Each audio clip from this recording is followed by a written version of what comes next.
the regulated chronic pain, which is called the HCN2, which is identified there.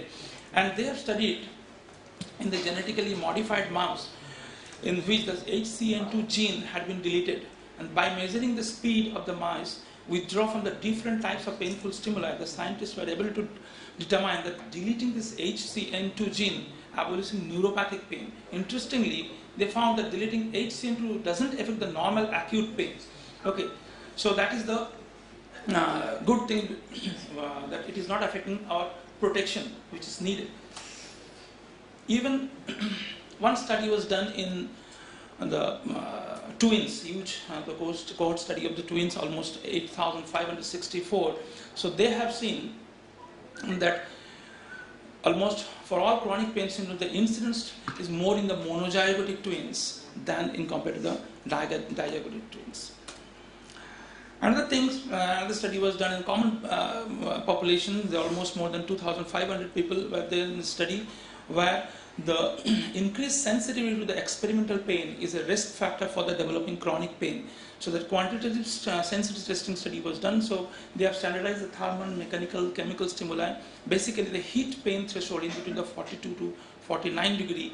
So they have seen there, after the result, the network analysis identified up to 30 genes belonging to the angiotensin 2 pathway, which has previously been linked to the pain phenotype. Okay, so in conclusion, we can say the genetic factors, how it is affecting the chronic pain disorders through the environmental exposure, psychological processes, biological processes, ultimately is altering the different level pain modulation level from periphery to the central, even to the age, sex. So, and we have to, that's why we have to think simultaneously from now, that genetic factors may be there in somehow when the patient is very much refractory to our treatment. So in conclusion, Dr. Onoji Uefia is told that chronic pain can affect every other part of life.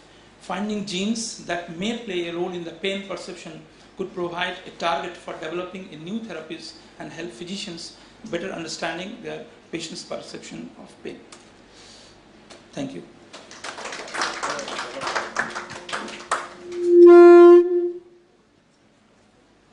Thank you, sir, for your presentation. It's a topic of great research. So now we have all our speakers and the chairpersons here. I invite questions from you audience. Please. Questions to Dr. Ramamurthy. You mentioned about the presence of biomarkers in CSF, disc prolapse and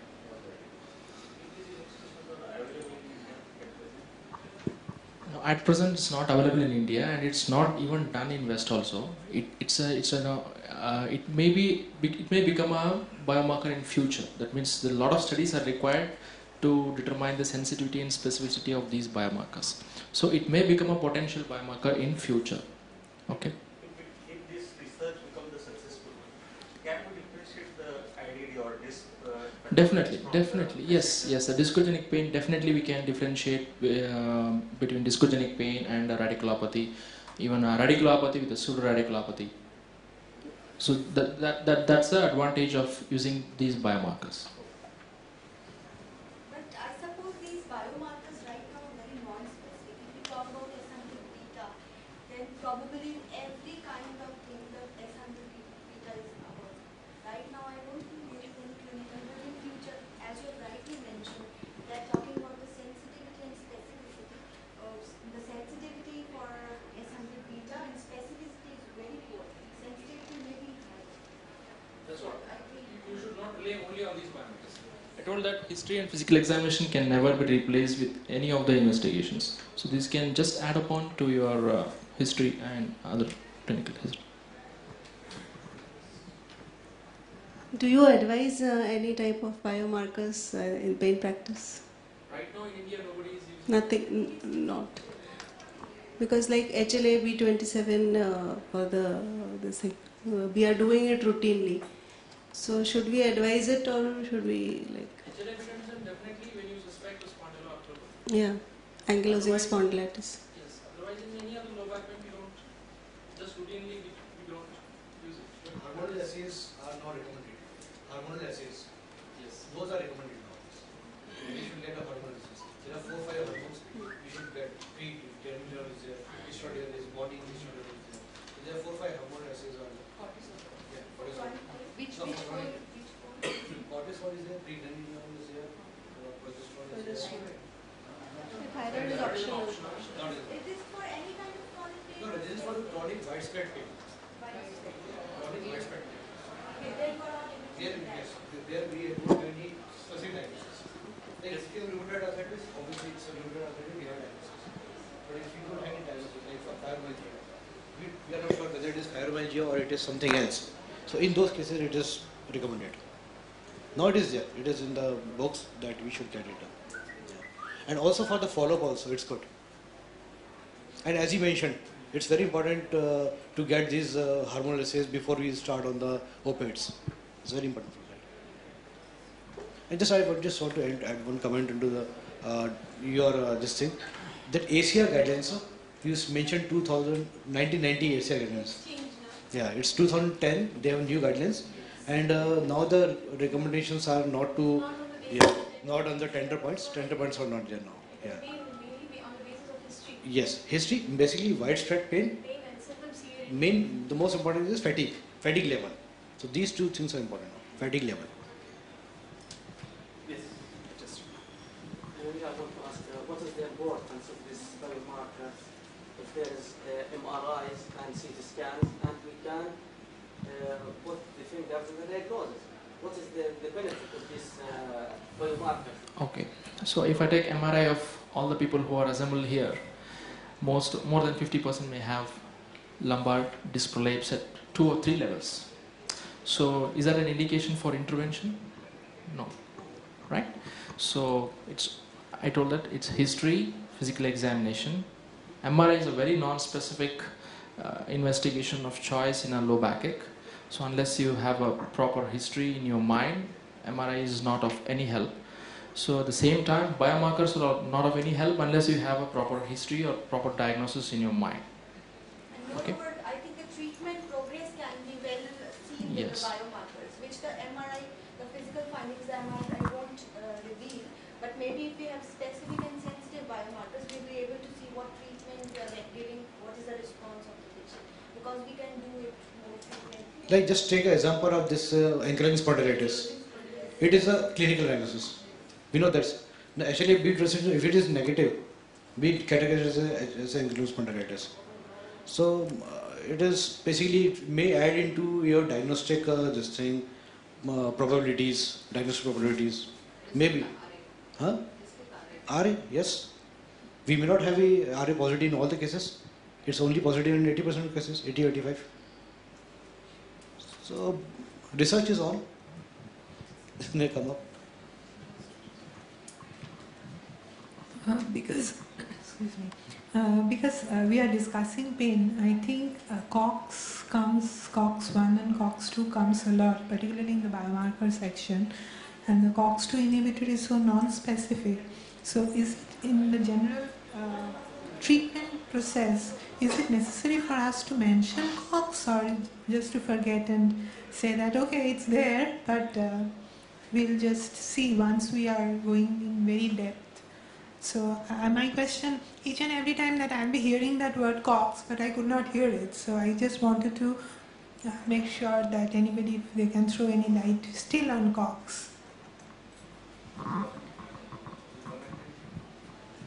COX, basically you're talking about a COX 1 and 2 and query is a 3 also, COX 3 also, that is centrally.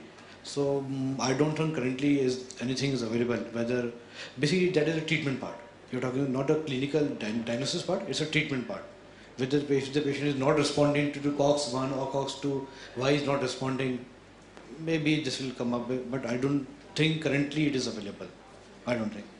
Even COX 3 is still questionable, whether it is there or not. Like what we say is paracetamol is acting on COX 3, which is centrally located. So we are still not sure whether it is available, whether COX 3 something like this is there or not. So I don't think it's too early to go for the detection of the COX 1 or COX 2 here.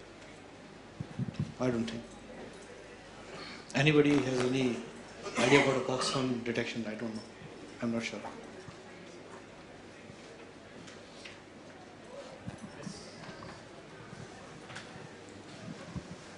Still, we are talking about chronic pain. My question is, what about acute pain? How to diagnose the severity of acute pain in patients like trauma patients or post-operative patients who cannot subjectively indicate what the severity he or she might be going through, like the patients in ventilator with multiple trauma, with post-surgery, with surgery. Then what is the method for acute pain severity? I think for your answer, sir, I can say that patient's history is the main concern. And the second thing, in what you said, like a patient on ventilator, you can always go for the hemodynamic check. Increase in heart rate, blood pressure, like that. Other than that, in acute pain, I think there is no any subjective diagnostic tool. No objective, sorry, no. How can it be subjective when patient cannot express anything? Yeah, that's the thing. If patient is saying and he is expressing, then you have to believe. Pediatric patient. Pediatric patient. Even in the adult patient is on ventilator. Yeah, absolutely. There is no way. And even sometimes this We cannot categorize, yes. pulse rate and BPM. There are so many factors. If the dehydration is there, then that way increase the heart rate. That is most of the Ventilator itself because patient may be in discomfort. sepsis. There's so many factors. Thousands of reasons, yes. I have one question for the discussion. Just last week I had one patient of age around 65, and the patient was having benign intradural neuroma at L3 level. Now the question is, patient is suffering from pain, radiculopathy in the L3-4 level, dermatomal level. Patient has herniation of the disc at L3-4 level also. Our traditional pain training teaches us that it is a red flag, tumor. So I'm in dilemma whether to go for any intervention, because at present I am keeping him on the conservative management, because surgeon has refused to operate that, because he is saying that it is not increasing in size. Yeah, that is important. It is not bothersome at this stage, and patient is having history of this tumor since last 2 years, and it is not progressing in size. Then So it is just contradictory. yes, no. Since this is a benign tumor, that is not a contraindication. It's a benign tumor. Yes. Since last 2 years, it has not increased. So it's a benign tumor. So that's not a contraindication. You can go ahead with the transformal, or if you want, or if you have a pathology in the disc level, you can go ahead with the disc pathology. Why not? That I Yes. thought of. Yes. Provided. It was sensory only. Ah. There was no. Provided you do it. The one such scenario is that also many times patient with the vertebral body fracture and history of the trauma. So in these cases also surgeon says that it will heal itself. Usually it will heal. So we'll have to wait for 4 to 6 weeks. Yeah. But especially in the young patient. Suppose a patient with a severe osteoporotic fracture. What is the point of waiting for 6 weeks or more than that? Yes. Because it's not going to heal. These patients are bedridden and are having severe pain. Absolutely. So you have to interfere. Even though Yes. And that's what I am Okay, so asking. it's okay. You It wait is for 2 just weeks. contradictory to our traditional pain training, which No, are no, saying no. red flags. No, no, no. That is See. of trauma. patient is having severe Tumor. No. bedridden. See, we have to see, judge everything. Like whatever traditional practice what was there, to wait for 6 weeks or 8 weeks or 3 months, 3 months bed rest. Initially used to say patient, go for the 3 months bed rest. But now that treatment plans are changing now. We are going for early interventions. Osteoporotic fracture, even a traumatic fracture, osteoporotic fracture. If we ask the patient to go for 3 months bed rest, obviously we are going for demyelination more. Yes. We are making this This more is prone it. for the osteoporosis. We want him to be mobile as soon as possible. Definitely we will not jump into intervention on the first day or second day. We have to wait for 2 weeks. If the fracture is healing, pain usually goes down by 50-60% in 1 or 2 weeks. If the patient comes back after 2 weeks and patient says, I have more than 60% of pain relief, then obviously this healing will start taking place. So at this moment, we will not go for the intervention. If the patient says after 2 weeks also he is not having pain relief, with the moments he is having pain, go for the intervention. Why not? Go for it, yeah. Have you checked D3 level of the patient? And Mr. J, D3 level of the patient, have you checked? Or what was the vitamin D3 level of that patient? Yeah, that is a complementary treatment we have to start. I had one patient, he was hemangioma in the back. Hemangioma? Hemangioma. Okay. And is complaining severe pain. So she took treatment here and there. Then she came to me. And I asked for serum B12 and vitamin D3 level. And I also consulted the neurosurgeon. He said hemangioma is not progressing, so no need of the surgery. Then vitamin D3 level is below the levels. So I give the vitamin D3 and the patient is okay all the time. That's pain is If it is a painful hemangioma, then there is an indication. If it is expanding, then it's an indication for vertebroplasty. Most of the time we see hemangioma as an incidental finding. We just go for the MRI for some other thing and we find some hemangioma lying there. So that is not an indication. It has to be painful, it should be expanding.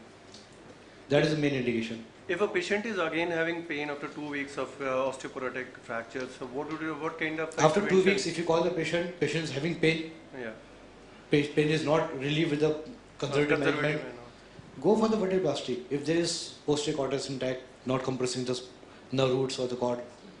Other option is rami communicans block to relieve the pain. Rami communicans I won't suggest you because otherwise you will not come to know whether it is increasing or not. Because if you are blocking the pains carrying fibers, that is not good, especially in fracture patients. Because we will not come to know whether it is healing or not, whether this pain relief is because of healing process or it is because of what you have done. But sir, it said that it is evidence-based. No, that is for the chronic, where we cannot do anything. Suppose the patient is for the surgery, and patient is not willing to go for surgery, or patient is not fit to undergo surgery. So you have to give some pain relief. In those cases, as a palliative care you can give Rami communicans, but not as a treatment part. Fracture rib patient in a very, very old patient. So what do we do? Because these patients are bedridden almost because of this pathological fractures. Yeah. So what interventions or should we intervene? See, 80-year-old patient with a fracture, pathological fracture or traumatic fracture? No, not traumatic. Okay. In the bed she turned one day and she heard something, and then she started having pain. Till then she was moving up and down. Another very important factor with this fracture here is just respiratory complications. If you don't treat, pain, then they go into atelectasis. Okay. So intervention, obviously the conservative part comes first. If that is not helpful, very important is your paravertebral blocks. Yeah, we should go for paravertebral. Yes, go for, put a catheter inside, leave a catheter inside, okay, and ask, what? Intercostal block is not going to help for long term, no? You have to give, single, maybe for 4 to 6 hours, that's it. You can use serratus anterior blocks also there, and you can put in a catheter. These are, with that also. yes. But paravertebral is, I think, is much better. Yeah, it's better. Yeah. You hit the transfer process. Just leave a catheter there. Patient will have good pain relief. Ask them for the yes. Yeah, it will cover. It can cover 4 or 5 segments. Yes. Especially in trauma patient also, it gives excellent pain relief. Patient will come to you with a severe chest pain. They are not able to breathe also. With a trauma chest, with a multiple level fracture, you put a block in the give a parietal block. Patient will start breathing. It's wonderful. Parietal block, yeah. I request you to share some case report of yours practice in which you faced much difficulty in diagnosing. At the end, you said some clue. Every patient. Just share that. No, something like that.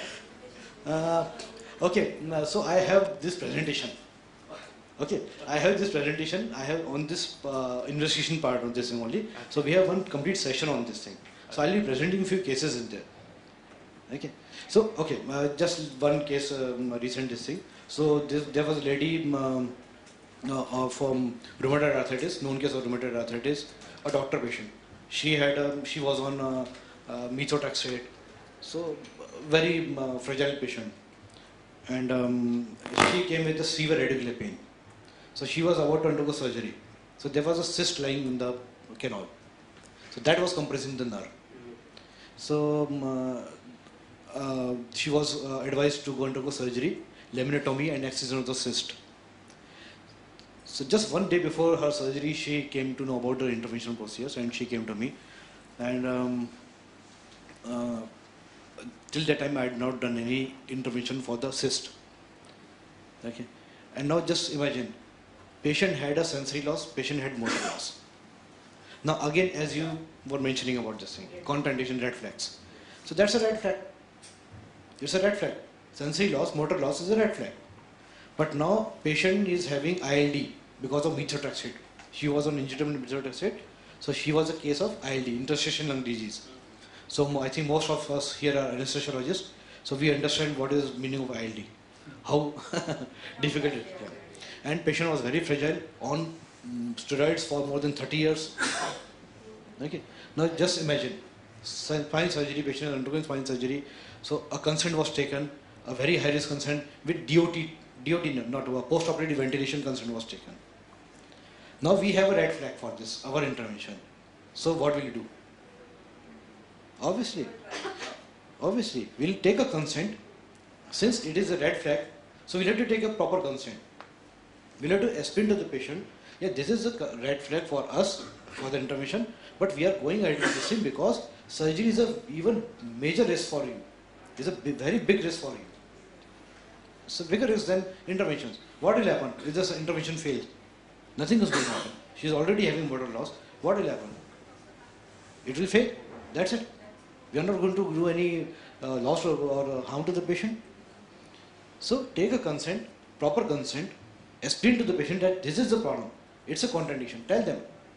And then proceed with this thing. So, so it was basically coming from the facet joint. A cyst was coming from the facet joint. I just entered into the facet joint. So that was my first case of the facet joint, this cyst. So I did a mistake there. So I entered the facet joint. I was supposed to puncture it and suck it. Okay, what I did was I injected contrast inside, which I was not supposed to do. Okay, nothing happened, but but after that I read about this thing. Yeah, I should not have injected contrast, because once you hit the facet joint, that facet joint there is a cyst coming from the facet joint. There is a wall there. Once you inject contrast, it will expand the cyst. Okay, so and don't inject depomedrol there also. Don't inject anything there. So just what you have to do is just go inside the facet joint, puncture it multiple times, everything will come out. So when I punctured it, it came out. It couldn't. It was just 0.5 or 1 mm maybe. So it came out, and immediately patient had to leave. Immediately. Our motor also improved after maybe 4-6 weeks after that. So these are the diagnostic. These things come, and like contradictions are there, but we have to see other things also.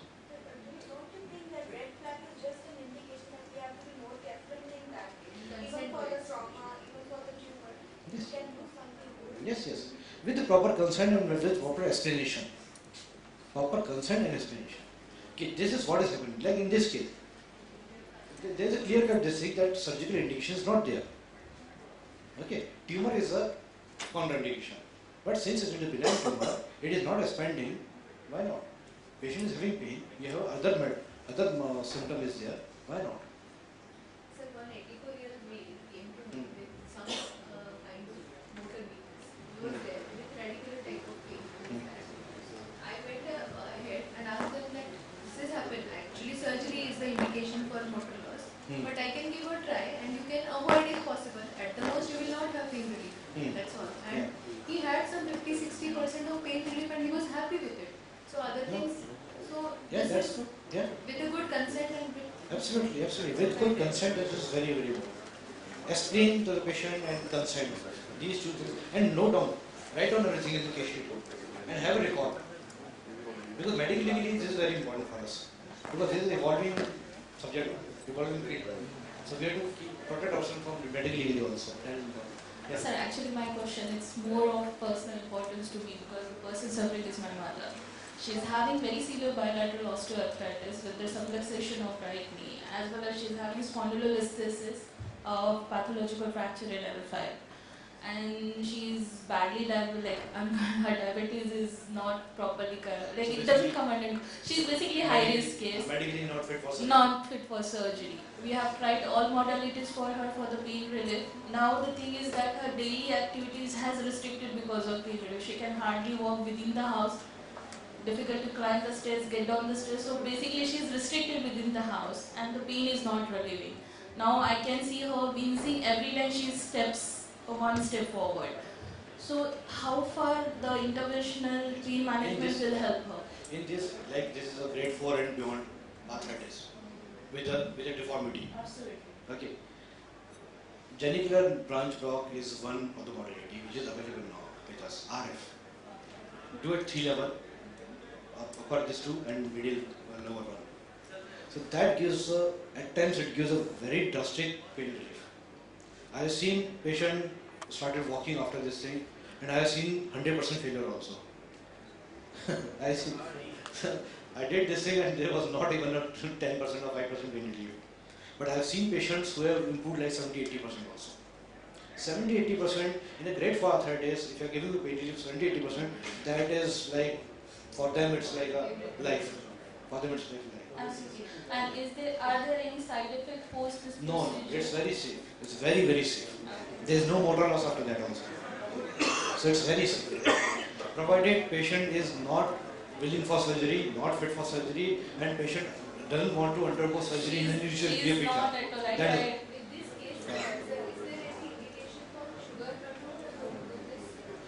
see, no, it's not required because these are very superficial interventions and you don't require.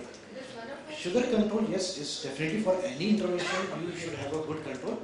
But yes, normally what we do is fasting should not be more than 150 and PP should not be more than 250. If that is there, for these superficial interventions, it is sufficient. One of my patients is constantly hyperglycemic. You don't require strict this thing. You don't require strict. And how long this procedure takes? 30 minutes? Yes. 30 minutes. Isn't it possible that we should first give a Depo-Medrol block or something like that? Grade 4 arthritis, Depo-Medrol has no role. It has no role. What you say is genicular nerve block I'm asking. If we give a block, if we give a diagnosis. Epidural has, steroids at the nerve level has no role. Except for the nerve root level where we have an inflammation. Here it is not inflammation. There is no inflammation. Or else we give some other local and all. Local will have any effect for 4 to 4 hours. That's it. So we'll at least know whether the block, the RF will be. So basically you're talking about a diagnostic block. That's what I'm telling you. We give a diagnostic block for that. Diagnostic block we can do. But usually what we do is after any RF procedure, we inject Depo-Medrol. That we do. Post. That is for the neuritis. Is the RF only answer for genicular block? RF? Chemical we should avoid. Okay. Chemical we should avoid. RF is best for the peripheral nerves. Yeah, you can do. Steroid has no role. Steroid has no role. Then give phenol or this thing. Just 335 alcohol. Yeah. Then you can. In those cases you can do neurolysis. Yes, you can do chemical neurolysis, but usually we avoid. We don't give. So you can give for knee also? For the nerves, not intra-articular. Not yes, for the nerves. Steroids will be helpful only for the C fiber mediated pain. It won't be that helpful for the nausea pain. At times this happens. You will find a patient coming to you with a valgus deformity. Patient is walking normally. Patient will tell you that I am having pain only at this point and this point. So it is not intra-articular. This is extra-articular pain, and that is coming from the enthesitis because of ligamental stretch. In those cases, you give the local steroid, tendon. Okay, just go over under tendon and give steroid, and patient will have good pain relief. But not the patient who is having intra-articular pain coming from the intracapsular. It is extracapsular, and this is point tenderness. In point tenderness, you can give steroid. Then you have a role. especially the resting pain. Night, patient comes to you with a severe obstructive, patient says, "Ki right through मेरे को cheese मारती है." Okay, so these are the patients who are going to respond to steroids, intravenous steroids. Any query regarding investigations to diagnose treatment? No, regarding the imaging modalities. Imaging modalities. Yeah. Okay. We conclude the session. Thank you, chairpersons and speakers.